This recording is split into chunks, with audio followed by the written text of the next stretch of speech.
Hello YT family. ఈరోజు కాకరకాయ fry చేసుకుందాము. కాకరకాయ ఫ్రైకి ముందుగా ముక్కలు కట్ చేసి పెట్టుకొని దాంట్లో ఉప్పు వేసుకొని పక్కకు పెట్టుకోవాలి. తర్వాత బాండీలో ఒక స్పూన్ ఆయిల్ పోసుకొని బాగా వేడెక్కినాక ఆవాలు వేసుకొని చిటపటలాడినాక జీలకర్ర కూడా వేసుకోవాలి.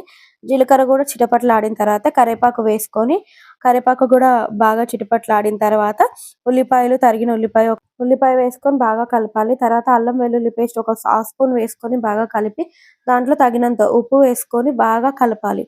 కలిపిన తర్వాత ఒక హాఫ్ స్పూన్ పసుపు వేసుకొని కలపాలి.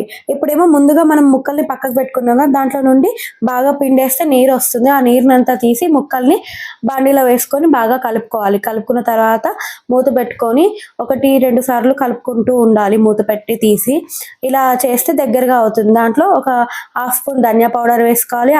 వేసుకొని కలుపుకున్న తర్వాత కారపొడి కూడా వేసుకొని కలుపుకోవాలి. కలుపుకున్న తర్వాత దగ్గరగా అవుతుంది.